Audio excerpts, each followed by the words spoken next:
Hello friends, जैसा मैंने कहा था कि नेक्स्ट वीडियो में हम लोग एक्सेप्शंस की बात करेंगे। तो मैं एक्सेप्शंस की बात करूं उसके लिए जरा देखिए, मैंने यहां पे कुछ वर्ड्स लिखे हुए हैं। Equipment, development, embarrassment, envelopment, abolishment, accomplishment, harassment. आप सोच रहे होंगे कि सर जी अचानक ट्रैक छोड़ के कहीं और चले गए क्या? हम लोग तो नियम पढ़ रहे थे ई हटाने के, इन शब्दों में कहां से ई की बात आ गई? यहां तो ई का मामला है नहीं, तो फिर मैं इसकी चर्चा क्यों कर रहा हूं? तो आप सब लोग अपने दिल पे हाथ रख के बताइए, यदि आप एग्जाम दे रहे हैं, कुछ अनुभवी और पुराने विद्यार्थी हैं या नए विद्यार्थी हैं, तो सच बताइए अपने अपने दिल पे हाथ रख के कि इन शब्दों को लिखते समय अक्सर लोग यहां पी के बाद ई, यहां पी के बाद ई, यहां एस के बाद ई, यहां पी के बाद ई, यहां पर भी एबॉलिश के बाद ई लिख देते हैं कि नहीं? सोचिएगा, अमूमन लोग ये गलती करते हैं। ऑल ओवर द वर्ल्ड जो अंग्रेजी भाषा जिनकी है वो भी ये गलतियां करते हैं। तो ये आपको कॉशन के लिए, चेतावनी के लिए मैंने वर्ड्स लिखे हैं। और एक चीज और मुझे बता दीजिए, आप जरा अपनी परीक्षाओं की, पिछली परीक्षाओं के पेपर्स को जाके देखें तो आप पाएंगे कि हैरेसमेंट, कंप्लिशमेंट, एम्बैरेसमेंट, इक्विपमेंट, इनकी स्पेलिंग बहुत बार पूछी गई, बार बार पूछी गई। क्यों? इसलिए क्योंकि लोग अक्सर इन शब्दों में ई जबरन प्रयोग कर देते हैं। अमूमन ये आदत है।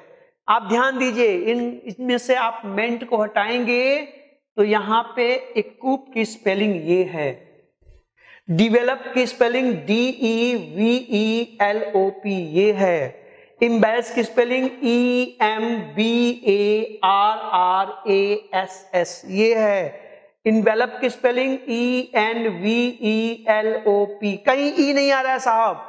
एबॉलिश की स्पेलिंग ABOLISH, अकम्प्लिश की स्पेलिंग ACCOMPLISH, हैरिस की spelling HARASS। Go and check the question banks, check the last previous year's papers, you will come to know these words are frequently asked to correct the spelling. Why? Because people generally add E after this P, this P, this S, this P, this H, this H, this S. Don't do this. I warn you, don't do this.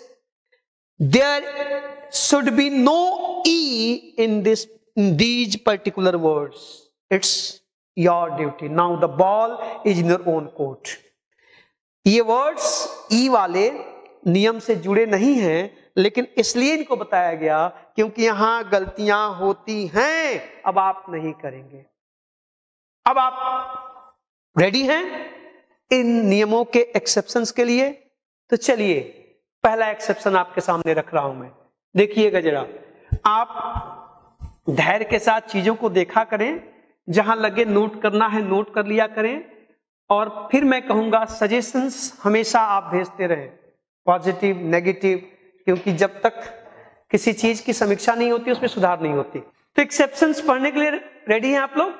देखिएगा जरा, exception का ये जो words हैं उनको मैंने groups में बांट दिए हैं। पहला ग्रुप आपके सामने है, आप देखो जरा, जजमेंट, लॉजमेंट, अब्रीजमेंट, एक्नॉलेजमेंट। इन सभी शब्दों में ध्यान से देखो साहब, मेंट के पहले ई नहीं आया है। अब आप चौंकेंगे कि अभी तो आपने कहा कि जब कॉन्सोनेंट्स वाले सफिक्स जोड़े जाएंगे तो ई का ओमिशन नहीं होगा। तो ये क्या हुआ? आप कहेंगे सर जी जज की स्पेलिंग तो JUDGE होता है, लॉज की स्पेलिंग LODGE होता है, अब्रीज की स्पेलिंग ABRIDGE होता है, एक्नॉलेज की स्पेलिंग भी CKNOWLEDGE होता है, और जुड़ने वाला शब्द मेंट है, तो ये गायब क्यों हुआ? तो साहब आप जाकर के डिक्शनरी देखेंगे तो यहां पर आपको ये ई मिल भी सकता है, मतलब जजमेंट की स्पेलिंग आपको ये भी मिल सकती है, ये भी मिल सकती है। आपको लॉजमेंट की स्पेलिंग LODGEMENT भी मिल सकती है। अब्रीजमेंट की स्पेलिंग ABRIDGEMENT भी मिल सकती है। आपको एक्नॉलेजमेंट की स्पेलिंग ACKNOWLEDGEMENT भी मिलती है। लेकिन मॉडर्न इंग्लिश के हिसाब से दीज स्पेलिंग्स आर प्रेफरेबल। आप दोनों में से अगर एक को प्रीफर करना हो तो मॉडर्न इंग्लिश कहती है कि always go with the word E omitted. This judgment and that judgment both are correct, but this one is preferable. Now ball is in your own court. आपको अब डिसाइड करना पड़ेगा, कंफ्यूजन नहीं। अगर दोनों में से एक को चुनना हो तो ये प्रेफरेबल है, ऐसे दोनों स्पेलिंग लिखी जाती है। आप कहेंगे कि साहब अभी आपने पिछले लेक्चर में कहा था कि जब कॉन्सोनेंट्स वाले सफिक्स आते हैं तो ई नहीं हटता, तो ये हट क्यों गया? अपवाद है, एक्सेप्शन है। लेकिन इस एक्सेप्शन को समझने के लिए एक छोटी सी बात आपको बताई जा सकती है, वो ये है कि जब शब्द के अंत में, वर्ड के अंत में DGE, बल्कि इसको कैपिटल में लिख लीजिए, आसानी रहेगी, DGE के बाद मेंट आता है, DGE plus meant, E is generally और ऑफन कहिए, इज ऑफन ड्रॉप्ड। जब मेंट के पहले DGE आता है तो हम E को अक्सर ड्रॉप कर देते हैं। बस इस छोटी सी बात को याद रखिएगा, ये चीजें आसान हो जाएंगी। एक तो ये अपवाद था, एक ग्रुप। एक दूसरे ग्रुप के वर्ड्स हैं जहां कोई रूल लागू नहीं होते, बस ई नहीं होगा तो नहीं होगा। अब देखिएगा जरा, दूसरे समूह आपके सामने है। मैंने आपके सामने आर्ग्यू लिखा है, ड्यू लिखा है, वन लिखा है, होल लिखा है, ट्रूली लिखा है। और मुझे लगता है कि इस लिस्ट को देखने के बाद आपकी आंखों में चमक आ गई होगी कि चलो आया जहां से क्लास शुरू हुई थी। यहां पे होल भी है, यहां पे ट्रू भी है, और इधर देखो यहां पे ऑ भी है। आपके पीसीएस के क्वेश्चन पेपर में यही तीनों वर्ड्स थे। होपफुल की चर्चा मैं पहले कर चुका हूं। अब क्या है भाई? एक्सेप्शन है, कोई लॉजिक नहीं, just try to learn it, memorize it. ये जो वर्ड्स हैं इनके साथ ध्यान से, जब आर्ग्यू के साथ हम मेंट जोड़ते हैं, ई गायब हो जाता है, कोई लॉजिक नहीं, एक्सेप्शन है।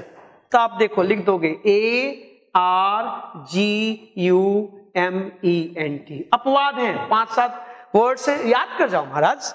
देखो अब यहां ध्यान दीजिए, ये सब के सब क्या कहते हैं?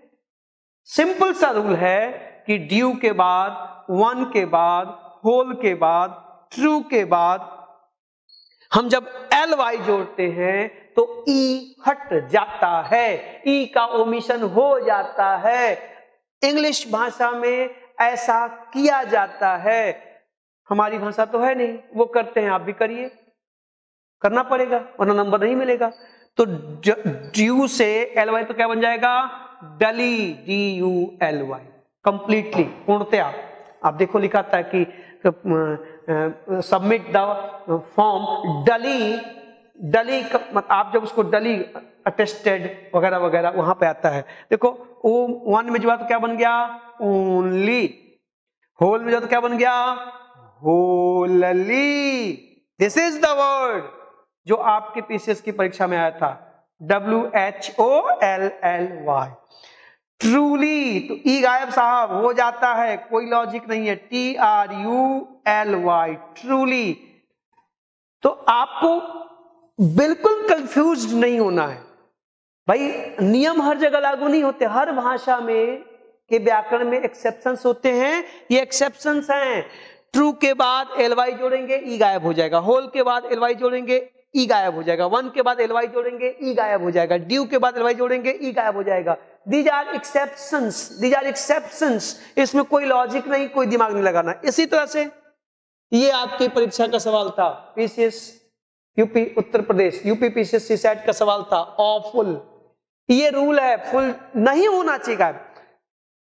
एज पर द रूल्स ई नहीं हटना चाहिए, इनमें से किसी का ई नहीं हटना चाहिए, लेकिन हटेगा, अपवाद है। तो ऑफुल की स्पेलिंग AWFUL।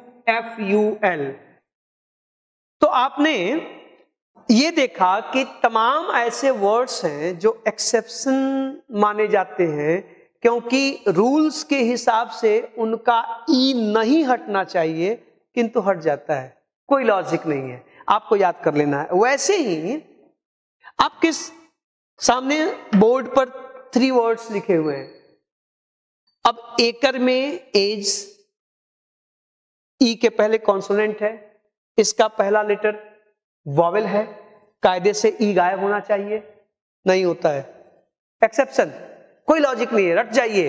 तो एकर में ए जुड़ने पर स्पेलिंग क्या होगी, ACREAGE,